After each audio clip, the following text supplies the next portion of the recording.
Dr. Ajay Kothari.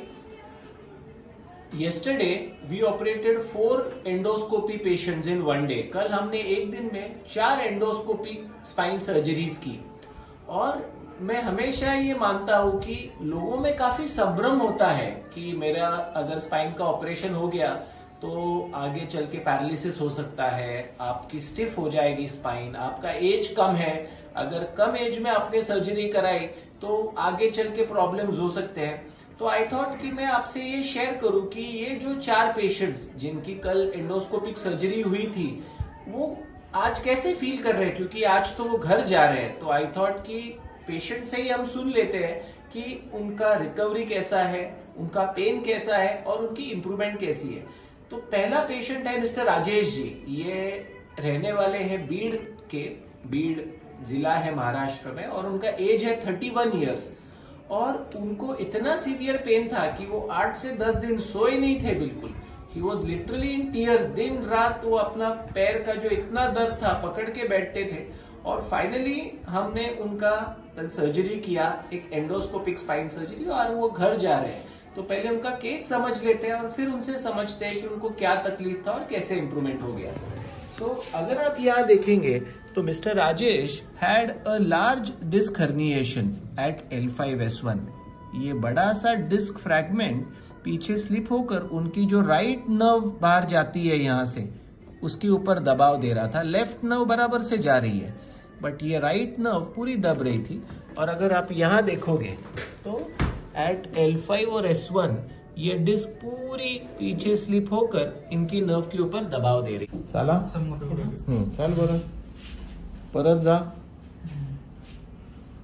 हा, कोणता पाय दुखतो तुझा? उजवा. कुठून कुठे दुखतं? पूर्ण इथं बॅक. किती उभं राहून चालता येतं? जास्त चालत नाही आतापर्यंत. पाय फार दुखतोय का? हाँ. एंडोस्कोपी से सिर्फ एक स्कोप डालकर वो डिस्क का फ्रैगमेंट क्लियर किया। हम नेविगेटेड सर्जरीज करते हैं। जैसे अगर आपको पूना में MG रोड पे जाना है तो आप आपके GPS पे डालते हो कि MG रोड पे जाना है, तो आप डायरेक्टली वहां पहुंच जाते हो। वैसे हम सर्जरी में भी नेविगेशन यूज करते हैं। मतलब अगर मुझे L5S1 एरिया पे जाना है तो मैं नॉर्मल टिश्यूज को डिसेक्ट ही नहीं करूंगा। I will directly go to L5S1, take that disc fragment out and come out, जिससे ना कोई नॉर्मल टिश्यू डैमेज होता है, ना ज्यादा बोन कटिंग होती है, ना ज्यादा बड़ा कट लगता है, ना ब्लड लॉस होता है। उसकी वजह से रिकवरी काफी फास्ट होती है। तो राजेश जी से समझ लेते हैं कि उनका प्रॉब्लम क्या था और अभी आज वो घर जा रहे हैं तो उनको कैसे लग रहा है। तुम्ही मराठीत मी राजेश गडके, मी राहणार बीडचा आहे आणि मला मागील 8 दिवसापासून असं म्हणजे खूप असं म्हणजे वेदनादायी पेन होतं आणि ते नंतर ते हळूहळू प्रोग्रेस होत म्हणजे लिटरली मी 8 दिवस कसलाही झोपलेलो नव्हतो। आणि सरांनी मिथ्स आहेत की कमी वयामध्ये सर्जरी वगैरे केलं तर नंतर फ्युचरमध्ये काही प्रॉब्लेम येऊ शकतात असं, पण मी सरांचा त्याच्यावरनं म्हणजे संचिती हॉस्पिटल तर सगळीकडे प्रचलित आहेतच म्हणजे उपचारासाठी, म्हणजे शुअर शॉट तिथं उपचार होतात आणि गॅरंटीड असतात। त्याच्यासाठी मी सरळ पुणे गाठलं आणि सरांकडे इथं वंदनीय जय सरांची ओपीडी मला लाभली आणि त्या ओपीडी मध्ये असं लिटरली मी रडत होतो, एवढा वेदना होता।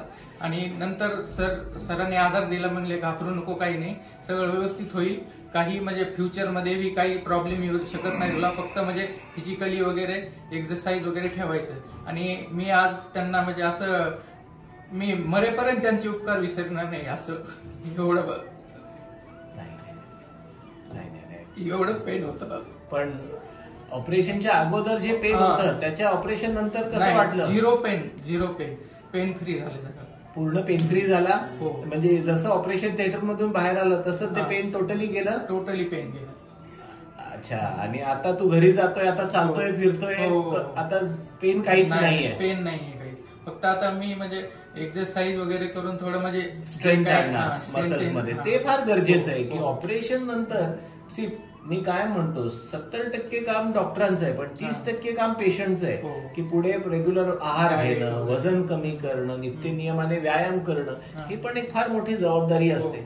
आणि ती जर पेशंटने व्यवस्थित पार पाडली तर पुढचे भविष्यात त्यांना काही प्रॉब्लेम होत नाही। पण लोक चुकतात कुठे की ते ऑपरेशन नंतर ते सगळं सोडून देतात आणि मग मसल्स वीक होऊन परत हा प्रॉब्लेम उद्भवतो. त्याच्यामुळे आपण व्यायाम सोडायचा नाही, ते सगळ्यात महत्वाचं. पण ओव्हरऑल समाधानी आहे.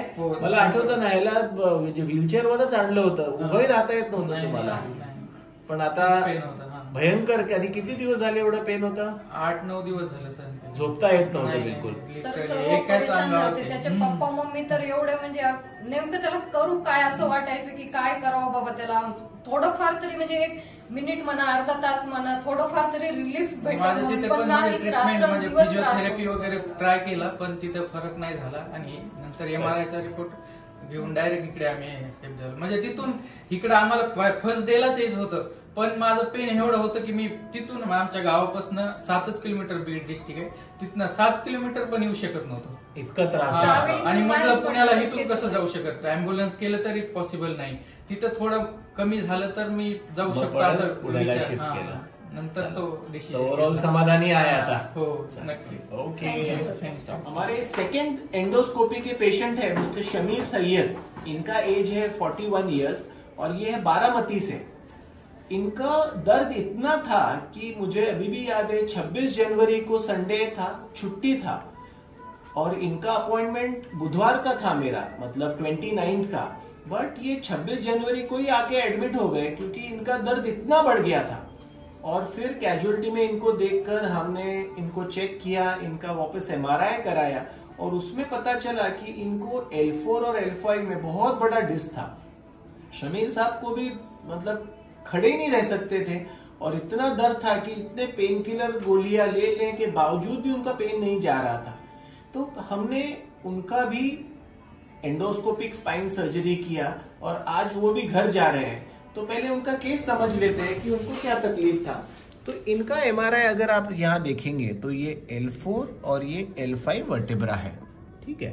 सो यहाँ पे ये डिस्क पूरी पीछे स्लिप होकर इनके जो थीकल सैक है इसके ऊपर दबाव दे रही थी. आप नॉर्मल देख सकते हो, ये डिस्क नॉर्मली ये स्पाइनल कॉर्ड की जगह होती है, इतनी कहीं भी बाहर नहीं आई हुई. बट एट L4-5 ये पूरी डिस्क बाहर आ गई थी इनकी और इसकी वजह से इनको इतना टेरिबल पेन था. अगर आप एक्शियल कट्स देखेंगे तो नॉर्मली कैसे दिखता है, ये राउंड स्पाइनल कॉर्ड दिखता है, ये राइट नर्व, ये लेफ्ट नर्व. बट यहाँ पर ये L4-5 में लेफ्ट साइड में प्रिडोमिनेंटली उनकी ये नर्व पूरी दब गई थी और उसकी वजह से उनको उस पैर में बहुत ज्यादा दर्द था. ये पूरा डिस्क का फ्रैगमेंट है और फिर धीरे धीरे वो डिस्क खुलकर ये नॉर्मल जगह आ गई. तो इसकी वजह से उनको इतना दर्द था. तो शमीर साहब क्या तकलीफ था आपको और अभी कैसे लग रहा है? अभी तो बहुत आराम है, 100% आराम है. हाँ. मेरे को लगभग 3 महीने से इतना पेन कर रहा था कि मैं ना चल पा रहा था ना बैठ पा रहा था.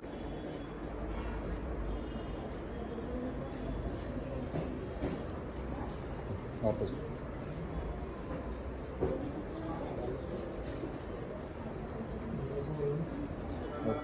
करवट बदल पा रहा था बिस्तर पे, सो गया था मैं. हाँ. और 8-10 दिन में तो ऐसा हो गया कि ऐसा लगता था कि मैं सुसाइड ही कर लूं.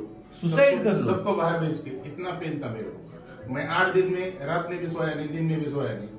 8 दिन पूरा नहीं सोया. लेकिन जब आपका मैंने अपॉइंटमेंट लिया 29 तारीख का, हाँ. तो उस तक भी मैं रुक नहीं पा रहा था. तो उसके लिए मैंने मेरे भाई ने मेरे को सजेस्ट किया आपका नाम, तनवीर सैयद ने. हाँ. बोला ये सर के पास जाएंगे, इंडोस्कोपी से बढ़िया ऑपरेशन होता है. बराबर. लेकिन कैसा है, थोड़ा दिल में भी डर था. बहुत सारे लोगों ने मेरे को ऐसा डराया था कि जो ऑपरेशन करवाता है उसका गारंटी नहीं होता है, शिफ्टिंग होता है, ये होता है, ओपन सर्जरी करते हैं, क्या करते हैं, इसका तरीका मालूम नहीं रहता अपने को.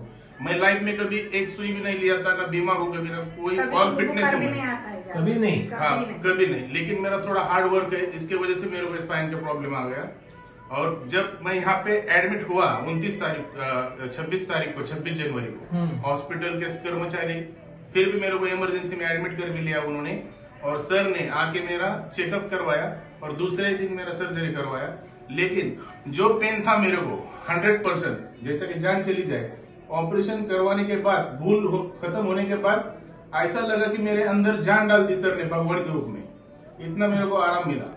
और मैं 8 दिन से सोया नहीं था बिल्कुल भी. 1 घंटा नहीं, 1 मिनट भी नहीं सो पा रहा था. और सर ने जिस वक्त ऑपरेशन किया उस वक्त पूरी रात में नहीं सोया. क्यों? तो मेरा पैर का पूरा पेन रिलीफ था. खुशी के मारे मैं रात भर फील ले रहा था बिस्तर पे सो के, इतना बेस्ट लग रहा था मेरे को। और ये सर ने बहुत अच्छा काम किया, भगवान के रूप में आ गए और हम इनका बहुत शुक्रगुजार करते हैं। अभी दर्द पूरा चला गया, पूरा चला गया अभी। और सर ने मेरे को दूसरे दिन ही खुद के पैर पर खड़ा कर दिया और खुद के दम पे चल रहा हूँ। अभी सिर्फ एक 2-3 महीने का उन्होंने एक्सरसाइज दिया है और बाद में उन्होंने बोला कि 1-2-3 महीने बाद तुम पूरे पहले जैसे हो जाओगे। अरे वाह। और किसी ने भी ये दिमाग में नहीं लाना कि मनके का ऑपरेशन होने के बाद स्पाइन का कि आदमी जाता है, ये लोग बोलने वाले लोग बहुत रहते हैं, लेकिन घबराना नहीं। कोटरी सर के पास आ जाओ, तुम खटाखट हो जाएंगे। ये गारंटी हम दोनों देते हैं, ये गारंटी हम दोनों भी देते हैं, हमने खुद अनुभव लिया है। और हमारा एज भी इतना है, कम है कि ज्यादा भी नहीं है, 41, और फिटनेस में हम आगे और भी हमको जीना है। तो सर ने पूरा हमारा जीने का आशा ही बदल दिया। अरे वाह। आणि विशेष म्हणजे माझं 28 तारखेला बर्थडे असतो, सरांनी 27 तारखेला ऑपरेट करून मला नवीन आयुष्य दिले। अरे वाह। आणि दुसरी गोष्ट, माझा 26 जानेवारीला बर्थडे असतो, त्या दिवशी मी सरांच्या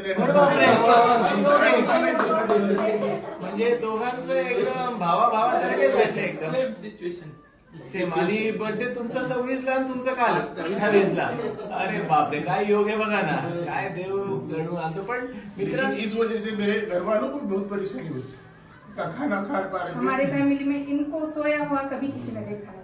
और ये सोकर थे तो सब टेंशन में आ गए थे, पेन में थे, बहुत तकलीफ होती थी। सब टेंशन में आ गए थे। मेरे बच्चे, मेरे माँ बाप सब टेंशन में थे। मेरा फैमिली बहुत बड़ा है, 46 लोग है पूरा एक ही फैमिली में मेरे। सब परेशान थे, बहुत जगह गया मैं, बहुत मतलब थेरेपी करवाया, कुछ करवाया।